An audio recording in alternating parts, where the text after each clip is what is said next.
ஒரு தலைவர் பேசக்கூடிய பேச்சுங்கிறது அனைத்து மக்களையும் ஒருங்கிணைக்கக்கூடிய பேச்சா இருக்கணுமே ஒழிய மதத்தின்பால் அவர்களை பிரிக்கக்கூடிய பேச்சா இருக்கக்கூடாது. இன்னைக்கு உதயநிதி ஸ்டாலின் அவர்கள் பேசினது ரொம்ப பொறுப்பற்ற பேச்சுன்னு சொல்றது என்ன, இது ரிலிஜியஸா அவர் போலரைஸ் பண்றார். இப்ப உதயநிதி ஸ்டாலின் அவர்கள் திருப்பி சொல்றேன், சனாதனம் இஸ் ஈக்குவல் டு இந்துயிசம் அவர் நினைச்சுக்கிட்டு பேசுறாரு. அப்ப இந்துயிசத்தை ஒழிக்கிறங்கிற மாதிரி அவர் பேசுறாரு. இதே இஸ்லாத்தை ஒழிச்சிருவேன் நானு, இல்ல கிறிஸ்டியானிட்டியை ஒழிச்சிருவேன்னு நேரம் அவர் பேசியிருந்தாருன்னா இன்னைக்கு இருக்கக்கூடிய அரசியல்வாதிகளும் மீடியா ஹவுஸும் சும்மா இருந்திருக்குமா இவ்வளவு நேரம்? பிறப்பாலேயே ஒருத்தனுக்கு உயர்வு தாழ்வுங்கிறது தான் சனாதனம். பிறப்பால எனக்கு உயர்வு தாழ்வு பார்க்கக்கூடாதுங்கிறது நான் 100க்கு 100 உடன்படுறேன். ஆனா ஐயா உதயநிதி ஸ்டாலின் அவர்களுக்கு முதல்ல இதே போன தடவை தேர்தலில் நிற்கிறதுக்கு எந்த அடிப்படையில் உங்களுக்கு சீட்டு கொடுத்தாங்க? முத்துவேல் கருணாநிதி ஸ்டாலின் அவர்களுடைய மகன்கரனாலையும் ஐயா கருணாநிதியினுடைய பேரன்கரனாலையும் தானே உங்களுக்கு சீட்டு கொடுத்தாங்க.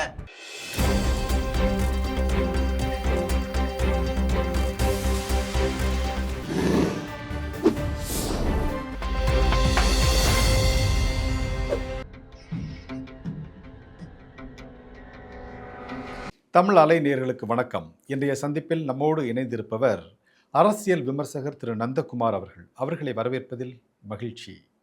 வணக்கம் சார். வணக்கம் ரமணி. இந்த சனாதனம் குறித்து, அதாவது ஏற்கனவே ஒரு திராவிட கழகம் நடத்திய ஒரு கூட்டத்தில் பேசி அது நிறைய வழக்காச்சு. இந்த வழக்குகள் என்ன நடந்து கொண்டு இருக்கிறது. அனைவருக்கும் பொதுவான இடமா பார்க்கப்படக்கூடிய அந்த சட்டப்பேரவையில் ஒரு எதிர்க்கட்சி தலைவராக ஒரு டிக்னிட்டியோட போஸ்ட் அது.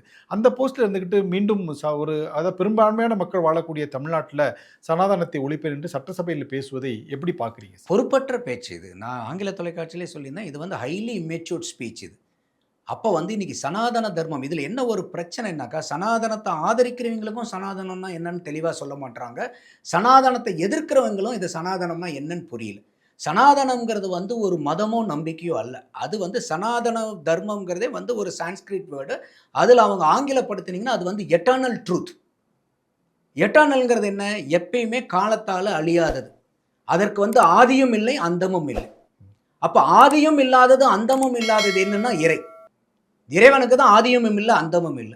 அதே மாதிரி நம்மளுடைய ஆன்மாக்கும் ஆதியும் இல்லை அந்தமும் இல்லை. அப்போ இந்த உடம்பு அழியக்கூடியது. இது ஆன்மானா வெறும் மனித உயிர் மட்டும் இல்லை, எல்லா உயிரில் இருக்கிறதும் ஆன்மா தான். அப்போ எந்த உயிரும் பார்த்தீங்கன்னாக்கா என்னைக்கு வந்துச்சுன்னு சொல்ல முடியாது, அதுக்கு முடிவும் கிடையாது. அப்போ யார் யாரெல்லாம் இந்த ரீஇன்கார்னேஷன் சொல்லுவாங்க, மறுபிறவியில் நம்பிக்கை இருக்கக்கூடாது, வேற இந்து மதம் மட்டும் இல்லை, பல மதங்கள் அதுல நம்பிக்கை வச்சிருக்காங்க. அப்ப இது சனாதன தர்மங்கிறது என்னன்னா, அந்த இறைவனுக்கு உண்டான தர்மம், இந்த உயிருக்கு உண்டான தர்மம். இது ஒரு மதமோ நம்பிக்கையோ அல்ல. அப்போ இந்த மாதிரி இருக்கும்போது அவங்க சொல்றது என்னன்னா, இப்ப நீங்க ஏற்கனவே ஒரு தடவை பேசி பிரச்சனையா இருப்பாருங்க. அந்த மாநாட்டிலே அவங்க என்ன சொல்றாங்கன்னா, அதுக்கு முன்னாடி பேசுனீங்க சனாதனம்ங்கிறது இந்து மதம், அந்த புரிதல்ல இவங்க பேசுறாங்க சனாதனத்தை ஒழிப்புன்னு. அப்படி நீங்க அந்த தவறான புரிதல்ல பேசுனீங்கன்னா அது இதை விட ரொம்ப மோசம். ஏன்னா நீங்க கான்ஸ்டிடியூஷன்ல உங்களுக்கு ஏத்திசம் கூட அக்செப்டட், கடவுள் மறுப்பு கொள்கை கூட உங்களுக்கு கான்ஸ்டிடியூஷனல் அக்செப்டட். ஆனா நீங்க ஒரு மத துவம்சம் பண்றதுங்கிறது கான்ஸ்டிடியூஷனல் அக்செப்டட் கிடையாது. ஏன்னா நம்மளது செக்குலர் கண்ட்ரி. ஒரு செக்குலரிசம்னாவே என்ன? எல்லா மதங்களுக்கும் சம மரியாதை, அதுதான் செக்குலரிசம். அப்ப எல்லா மதத்துக்கும் சம மரியாதை இருக்கும்போது ஒரு மதத்தை மட்டும் அவங்க புரிதல்ல சொல்றேன், என்னை பொறுத்த வரைக்கும் வேற புரிதல். அவங்க சொல்றது சனாதனம் இஸ் ஈக்குவல் டு இந்து ரிலிஜன்னா, அப்ப சனாதனத்தை ஒழிப்பன்னா அப்ப நீங்க இந்து மதத்தை ஒழிக்குங்கிறீங்க. அப்ப எங்க இருக்குது உங்ககிட்ட செக்குலரிசம்? செக்குலரிசம்னா எல்லா மதத்தையும் சமமா பாவிக்கிறது தானே. இப்ப விஜய் அவர்கள் கூட என்ன சொல்றாரு, ஆல் ரிலிஜன் இஸ் மை ரிலிஜன்றாரு, அதுதான் செக்குலரிசம். ஆனா திமுக கடைபிடிக்கிறது சூடோ செக்குலரிசம்.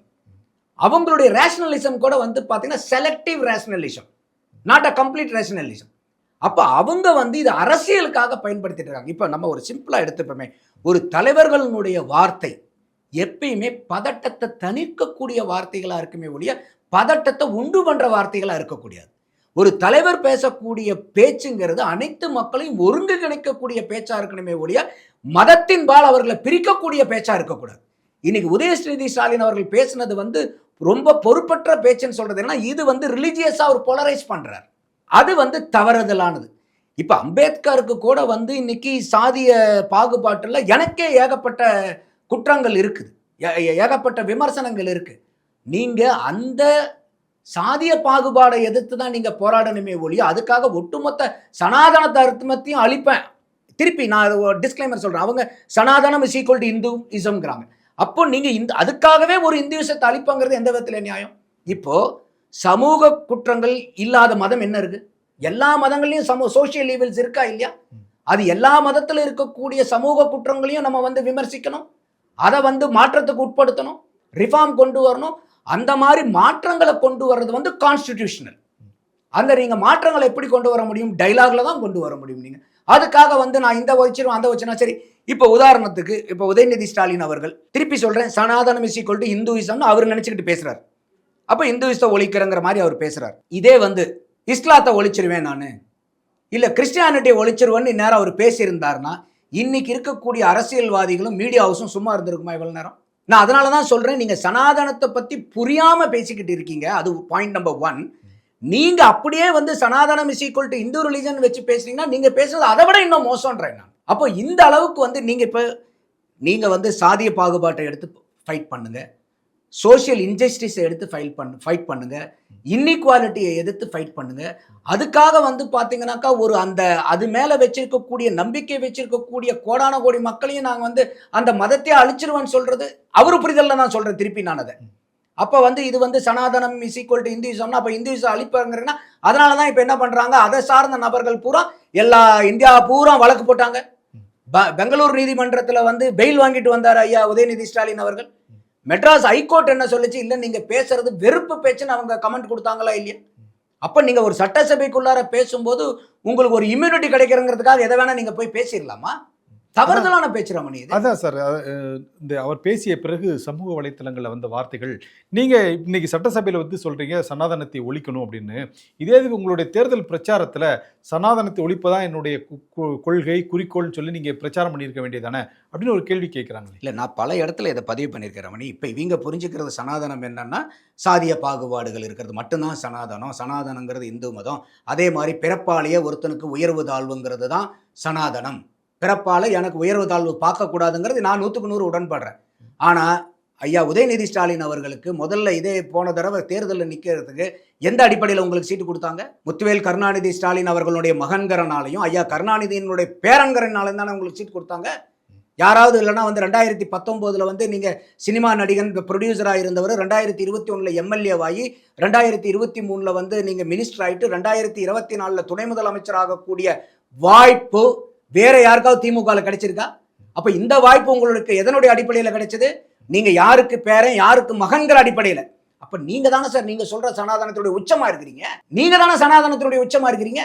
அப்ப சனாதனத்தை ஒழிக்கணும்னா என்ன பண்றது? அப்போ இப்ப அதே மாதிரி இன்னைக்கு அவங்க வீட்டில் பூஜை புனஸ்காரங்கள் நடக்கிறது இல்லையா?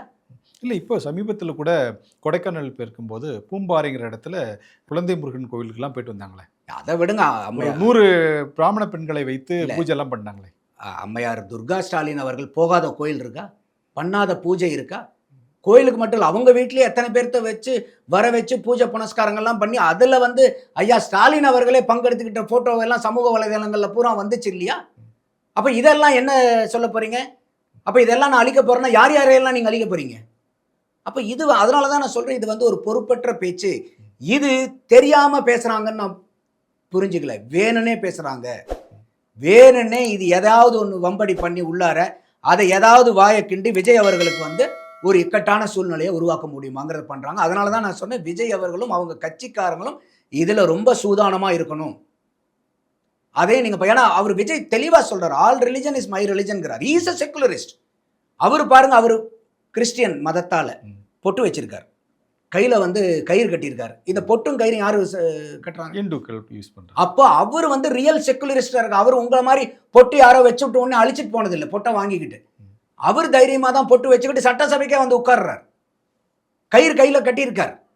அவர் செக்குலரிஸ்டாக இருக்கார். சினிமாவில் மட்டும் தான் நடிக்கிறாரு, நேரடியாக நடிக்கல. அவர் வந்து தெளிவாக இருக்காரு, நான் வந்து அனைத்து தரப்பு மக்களுக்குமான முதலமைச்சருங்கிற அவர் தெளிவா இருக்கார். தேர்தலுக்கு முன்பே கோயில்களுக்கெல்லாம் போயிட்டு வந்தார். திருச்செந்தூருக்கு போறாரு, சீரடி போனாரு, வேளாங்கண்ணிக்கு போறாரு, சர்ச்சுங்களுக்கு போறாரு, திருச்சி சர்ச்சுக்கும் போனாரு. அப்போ அவர் எல்லா மதங்களுக்குமான மனிதனா இருக்கார். அவர்கிட்ட எந்த விதமான பாகுபாடும் இல்லை. அதனாலதான் சொன்னேன், திமுக பேசுறது pseudo secularism. Vijay is a true secularist. அவங்க வந்து செலக்டிவ் ரேஷனலிஸ்ட்.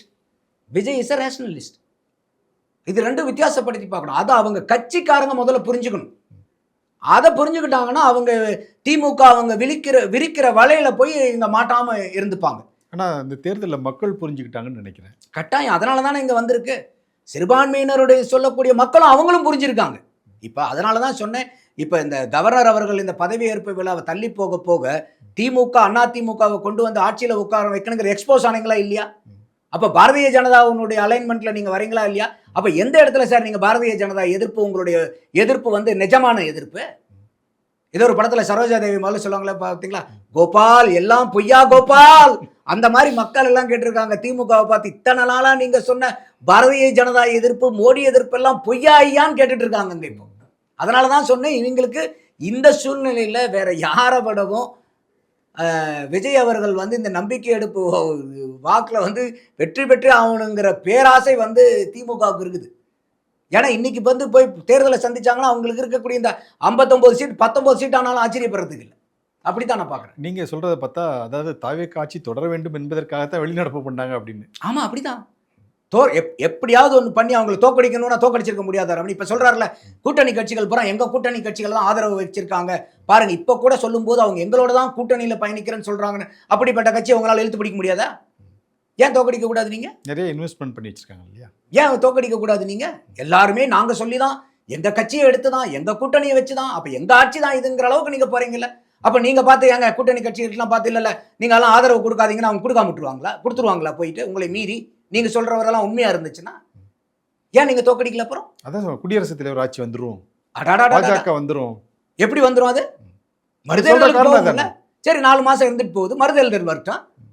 ஏன்னா இவங்க எல்லாம் எக்ஸ்போஸ் ஆயிட்டாங்க ரமணி கம்ப்ளீட்டா. இன்னைக்கு தேர்தலில் போனாங்கன்னா இவர் ஐயா ஸ்டாலின் சொல்லிட்டு இருந்தாரு பாருங்க 200 ஜெயிப்போம், ஐயா எடப்பாடி 210 சொல்லிட்டு இருந்தாரு பாருங்க. அந்த நம்பரை பூரா விஜய் ஜெயிச்சிருவாரு இன்னைக்கு ரீஎலெக்ஷன் வந்தா.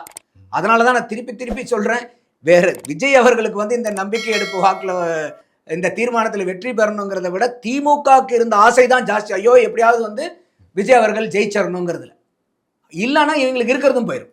அப்படிதான் நான் பார்க்குறேன். ஓகே சார், ஓகே, நல்லா பல தகவலை சொன்னீங்க சார். நன்றி, வணக்கம். நன்றி ரமணி.